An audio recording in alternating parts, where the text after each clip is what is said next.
Oke guys, hari ini gue lagi cari alamat nih, gue bingung. Mas, saya mau cari alamat mas. Alamat palsu. Alamat palsu. Serius mas, ini jaga parkir apa gimana mas?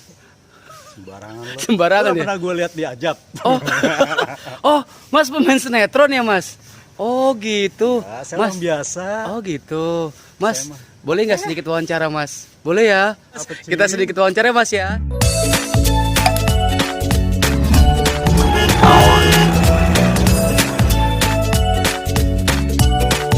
Nah guys, kali ini gue menjumpai lagi nih salah satu dubber yang juga pemain sinetron. Pernah lihat nggak? sinetron? Enggak katanya. Enggak, gue nggak pernah ngeliat sih Du. Pernah lihat nggak? Oke, kenalkan dulu. Namanya Bang Edi Rahmat atau kita biasa manggilnya Edu. Kalau Edu. Di dubbing ya. orang manggilnya Edu. Tapi kalau di sinetron banyaknya yang manggil gue AA. Oh, Irfan kali. Ya, saya dubbing. Oh, dubber Pak. Iya Bu. Oh, dubber. Saya pikir tadi Bapak tukang parkir di situ Pak. Nggak lihat style gue. Oh iya. Oke Du, apa kabar Du? Alhamdulillah. Alhamdulillah baik ya Du ya. Du, sekarang kegiatan lo apa sih Du? Dubbing kah? Ngurus rumah tangga kah? Iya, dua-duanya. Dua-duanya ya? Ya, dubbing karena sekarang ini kan syuting lagi pandemi corona. Oh kayak iya, lagi gini nggak kan boleh banyak ya. banget syuting-syuting yang di cancel, kontrak-kontrak dibatalin. Ya udah karena nunggu situasi lebih baik lagi, jadi ya udah dubbing aja. Oh gitu. Nah sekarang lu lagi dubbing apa nih? Sekarang lagi dubbing Tobot, film Tobot sama Film Tobot sama India seri. Oh India seri. Kalau nggak salah banyak ya episode-nya ya. Gue ganteng ya di sini. Ini palsu sih sebetulnya kameranya. Kamera jahat apa enggak sih? Enggak kan? Enggak lah, ini asli Oh, coy. asli. Ini pencahayaannya yang bagus. Du, ya, pertama gue mau nanya nih Du. Lu kan dubber nih, kalau nggak salah ya.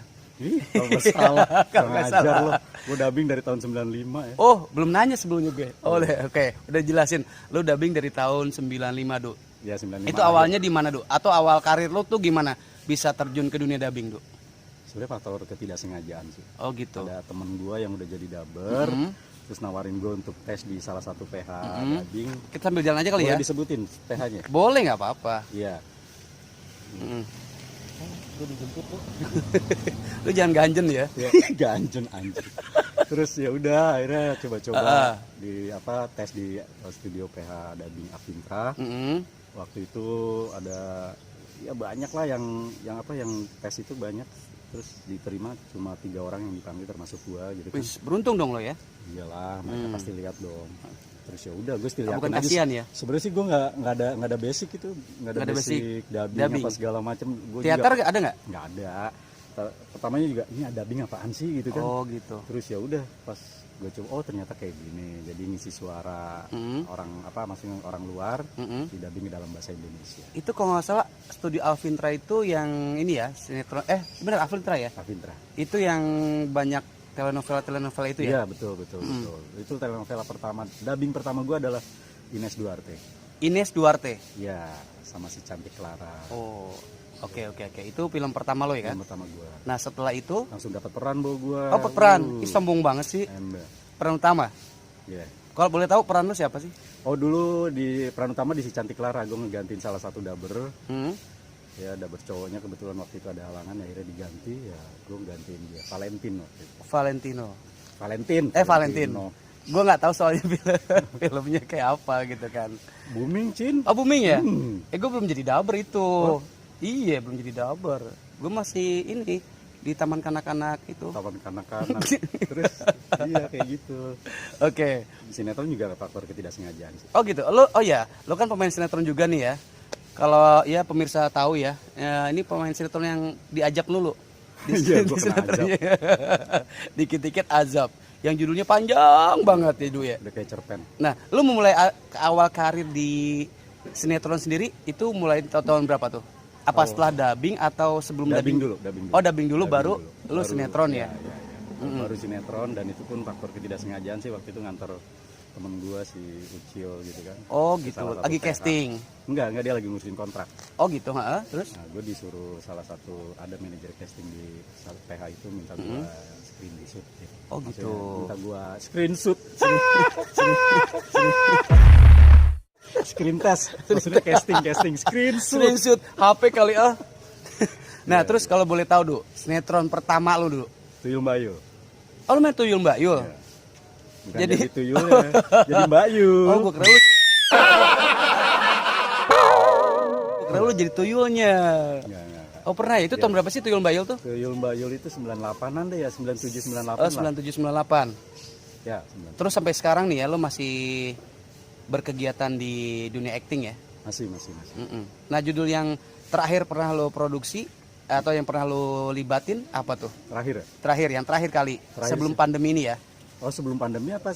Maksudnya ya kan pandemi itu pasti pada break kan, maksudnya banyak yang break Iya, kan. Nah, tapi ada yang jalan juga, salah satu sinetron itu di stasiun TV.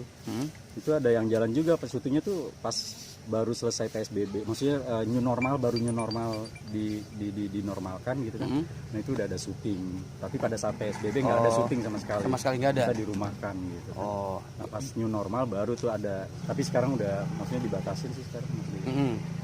Tapi masih berjalan ya istilahnya. Masih, biarpun cuma nggak terlalu banyak ya. belum produktif kayak dulu. Belum produktif. Oke nih, Du, kita balik lagi ke dunia dubbing itu. Film yang pernah lo isi ya, tadi kan telenovela ya. Lo kan telenovela yang booming tadi apa, Ines Duarte sama gitu Rosalinda, kan, si Cantik Clara, Marimar. Lo ikut semua itu? Iya dong. Serakah lo ya. Enggak. Nah, kalau untuk film-film anime sendiri, Du, Oh, anime. kira-kira apa, Du, yang pernah lo... Yang booming aja ya. Boleh iya dong, yang booming yang nggak booming mah orang juga nggak kenal kali. Samurai X juga ya, lo. Samurai X. Gue jadi Saito. Saito? Oh, bukan Saiton. Saito gue. Yang booming apa ya? Pororo, Apa lagi? Tayo. Pororo, Tayo. Ya. Gue Terus jadi setelah itu? polisi. Terus ada di TV kabel juga ada Mira. Oh, bukan polisi 1, polisi 2 gitu. Oh, bukan. India kali ah. Iya, itu India. Lu itu mah perannya. Oke, Do. Nah, terus, Do, gue pengen tahu lagi nih. Di luar lo dubbing, sinetron, ada nggak sih kegiatan lo yang lain? Jualan risol. Enggak. Kegiatan yang lain apa ya? Gue pikir lu jualan minyak tanah. MC sih, gue suka MC. MC juga. Gue MC juga. Dabar. Kawinan, apa aja. Dabar, pemain sinetron ajab. MC. Wih, gila apa lagi? Nyanyi pernah nggak lo nyanyi? Nyanyi nggak, malu sama lu. Nyanyi ya? Iyalah. Tapi gue ada loh di YouTube. Hah? Ada lo nyanyi di YouTube? Little Angel. Baby John. Nah, di situ gue jadi ayah, nyanyi gue di situ. Oh, terpaksa kali ya? Iya, terpaksa, bener. Maksudnya yang ngising terpaksa. Suaranya ngepas. Tapi gue dipuji. Oh gitu.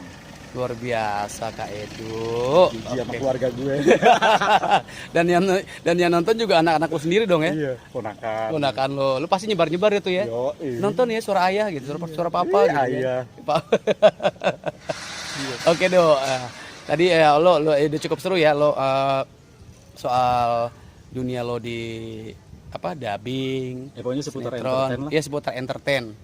Nah, terus nih, ada nggak sih pengalaman lo nih ketika lo dubbing atau lagi syuting deh, pengalaman yang buat lo tuh nggak terlupakan gitu?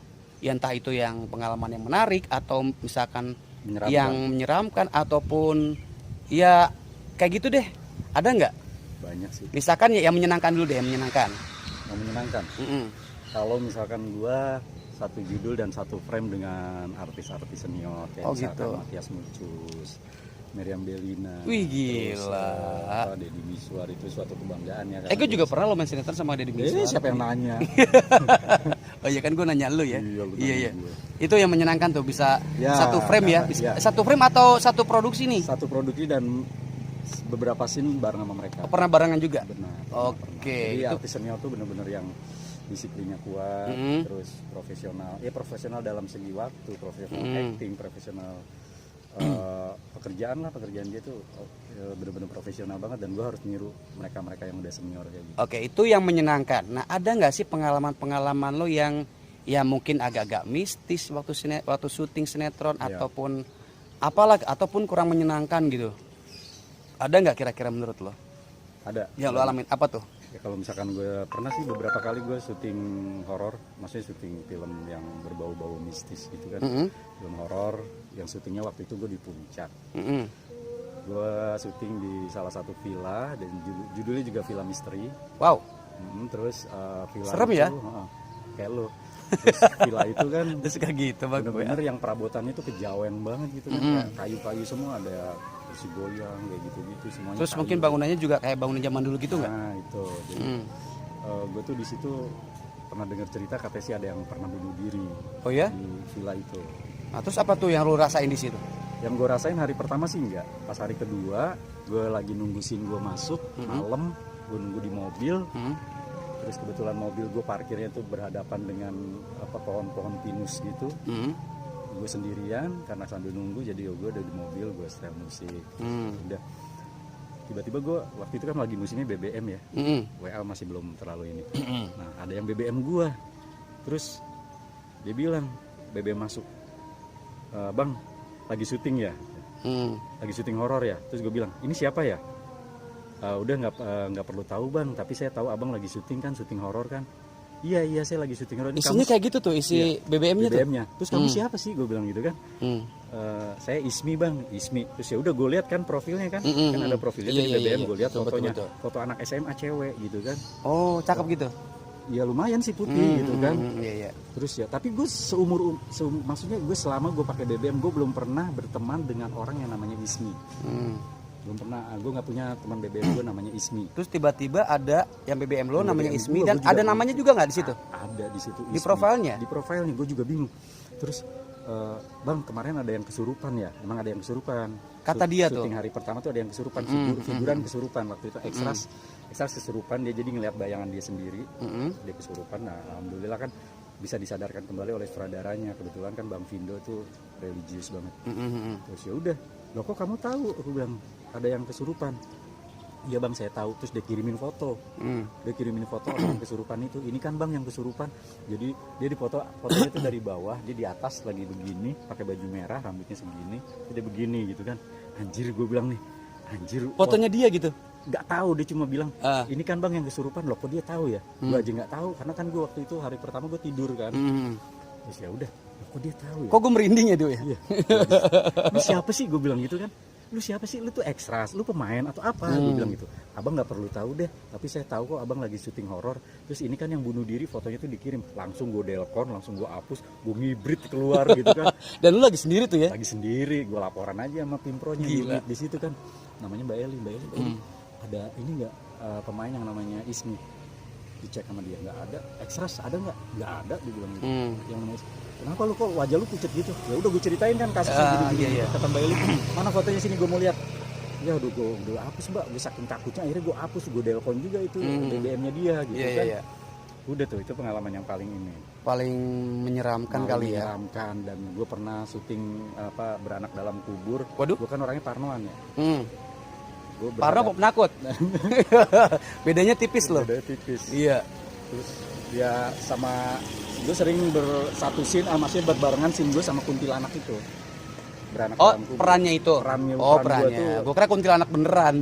Lu yang udah gue bener-bener yang gue harus tidur, gue balik ada pocong kayak gitu. Nah itu yang bikin peran lo tuh ya pada saat itu. Ngejerit bener, ngejerit asli, gue takut, bukan ngejerit karena acting.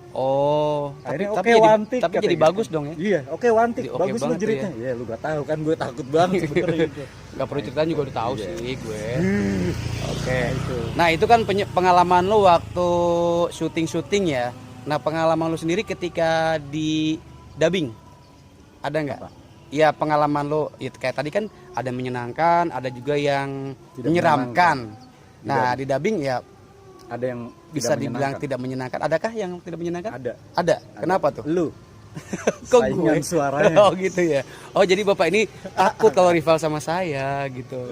Nggak serius. Kira-kira ada nggak? Ya maksud yang menyenangkan di dubbing apa? Terus yang kurang menyenangkan ataupun yang membuat lo merasa gimana gitu? Kalau di dubbing, kalau misalkan apa yang gue isi, terus pemirsa tuh suka dengan suara gue, terus klien juga suka, gitu kan, ya itu yang menyenangkan gitu kan, bisa diterima oleh masyarakat, terus akhirnya sampai yang jumpa fans segala macam. Nah itu kan suatu hal yang memang kita ngisi film luar, terus film itu berhasil. Contoh Rosalinda lah ya. Nah Rosalinda itu kan salah satu telenovela yang berhasil mendatangkan Thalia Artisnya? kesini juga kan. Oh kalau nggak iya salah. iya iya iya iya. Dia sering banget, mereka banyak banget acara terutama di mall-mall Mm-mm. yang menginginkan jumpa fans pengisi suara. Nah itu kan berarti Oh pernah ya diterima. ada jumpa fans kayak gitu ya? Jadi Itu tahun kan berapa tuh diterima kira-kira? masyarakat. Tahun berapa tuh? Rosalinda Masih inget tahun- nggak? Tahun berapa ya Rosalinda itu kalau nggak salah tahun 98 99 kan. Udah lama lah ya. Intinya udah lama ya. Iya, iya. Udah tua juga ya. Lu. Gue lagi. Iya, iya tahun segitu deh. Oke deh, Dok.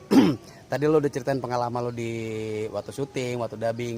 Nah, gue pengen minta ini loh, saran dari lo. Kan sekarang banyak banget nih pengen jadi dubber. Ataupun mungkin lo sebagai seorang pemain sinetron atau pemain film, saran-saran buat yang pengen jadi dubber kayak yang mau jadi artis kah gitu. Menurut seorang Abang Edu. Iya, seorang Abang Edu. Kalau menurut gua jadilah sesuatu itu misalkan dia mau menekuni satu bidang, misalkan dubber ataupun pemain sinetron atau apalah itu, gue sih pengennya orang itu jangan instan.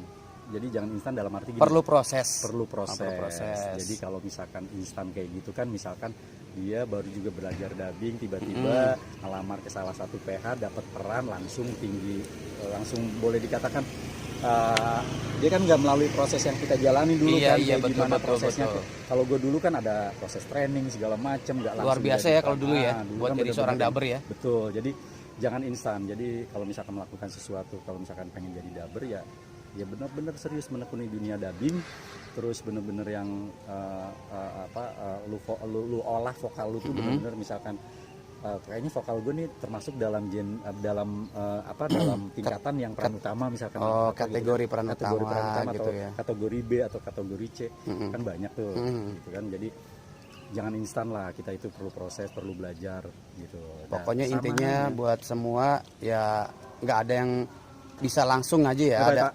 harus belajar dan ya prosesnya panjang. Kalau memang kita juga mau berkarir di bidang itu apa sih ya? Jenjangnya Serius. panjang gitu ya. Iya, Iya, harus maksudnya serius.